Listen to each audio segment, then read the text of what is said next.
Science থেকে নাকি বলে কমার্সের ম্যাথ সোজা ভাই। কি বলো তোমরা? তোমরা কমার্সের কোনোদিনও অ্যাকাউন্টিং করছো, ফিনান্স করছো?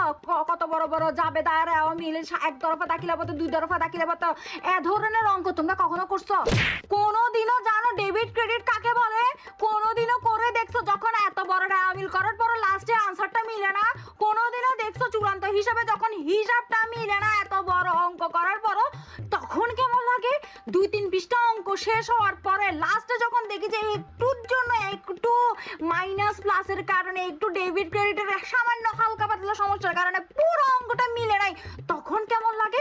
তখন এক কষ্টটা না ব্রেকআপ না পুরো দুনিয়া লন্ডভন্ড করে ভেঙে গেল না। এ ধরনের কষ্ট কেউ ফেস করতে পারো না যে কষ্ট আমরা সহ্য করি, বুঝছো? আমরা কমার্সের স্টুডেন্টের মনে এত পরিমাণে কষ্ট যে লাগে তখন, কারণ ধৈর্যের বাঁধ ভেঙে যায় ভাই। এত কষ্ট করে এত বড় অঙ্ক করার পরে লাস্টে যখন ওরে বাপরে বাবা, তোমরা সায়েন্সের অঙ্কের সাথে আমাদের এটা অঙ্ক মিলেতে না। সায়েন্সের অঙ্ক ভাই অন্য হিসাবে, আমাদেরটা না ভাই করতে না বুকে ফাটা লাগবে ভাই, ফাটা লাগবে, বুঝছো?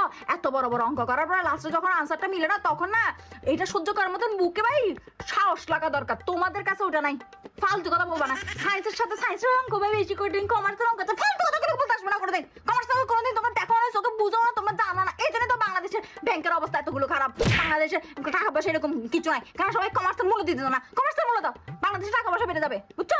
কমার্সের মূল্য দাও, যত সব।